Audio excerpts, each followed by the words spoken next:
जय श्री गणेश। नमस्कार, मैं आचार्य संजय द्विवेदी। वर्ष 2022 में रक्षाबंधन का पर्व किस दिन मनाया जाना चाहिए?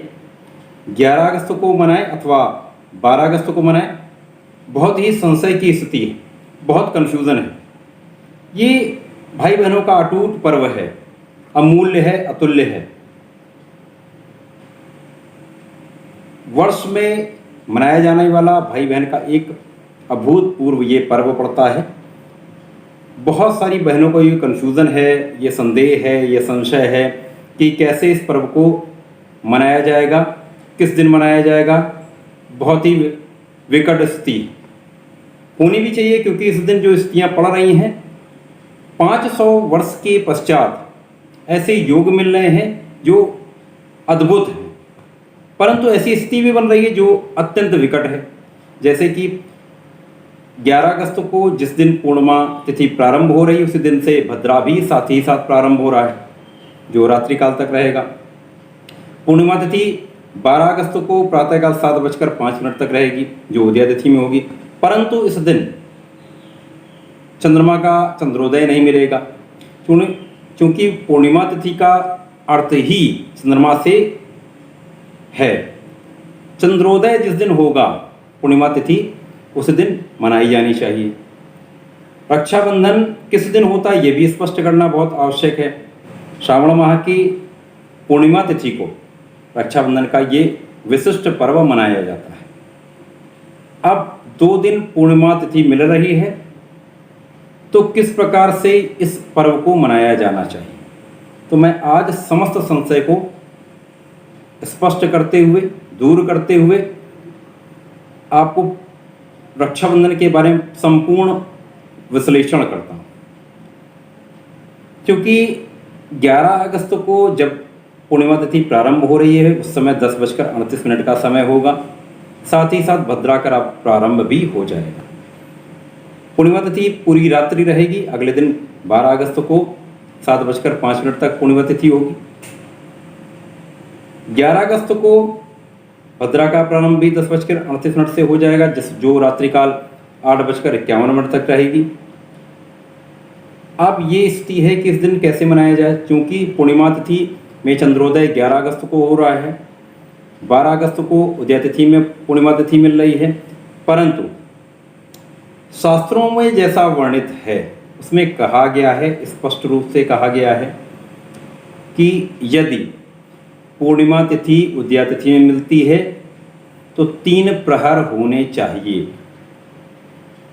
12 अगस्त को प्रातःकाल 7:05 तक ही पूर्णिमा तिथि मिल रही है, अर्थात इस दिन 3 प्रहर नहीं मिल पा रहे हैं, तो इस दिन तो रक्षाबंधन का पर्व बिल्कुल भी नहीं मनाया जाएगा, मनाया जाना भी नहीं चाहिए।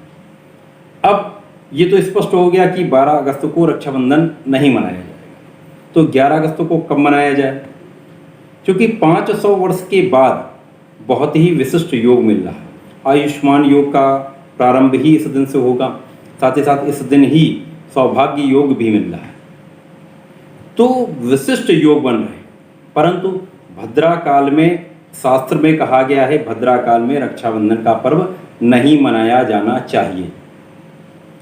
प्रातः काल में जो समय है उसमें पूर्णिमा तिथि नहीं मिल रही, तो एक ऐसा समय है जिस समय पर बहनें अपने भाई को रक्षा सूत्र बांध सकती हैं। रक्षाबंधन का पर्व मनाया जाएगा, मनाना चाहिए। रात्रिकाल 8:52 से 9:15 के बीच का जो समय है वो प्रदोष काल है। उसमें बहनें अपने भाइयों को राखी बांधें, रक्षाबंधन का पर्व मनाएं। यही एक विशिष्ट समय है जहाँ पर बहुत ही उपयुक्त है और शास्त्रोक्त है, जिसमें कहा गया है कि भद्रा काल के पश्चात प्रदोष काल में रक्षाबंधन का पर्व मनाया जाना चाहिए। तो बहुत ही स्पष्ट रूप से मैंने बता दिया। रात्रिकाल 8:52 से लेकर 9:15 के बीच में आप ये पर्व मनाएं। एक और भी विशिष्ट समय है जिसमें यदि आप चाहें तो रक्षाबंधन का पर्व मना सकते हैं, वो आप पर निर्भर है। ऐसा कहा गया है कि पूरे 24 घंटे में जो दोपहर में एक ऐसा मुहूर्त होता जो बहुत ही विशिष्ट होता है, जिसमें किसी भी दोष का परिहार हो जाता है।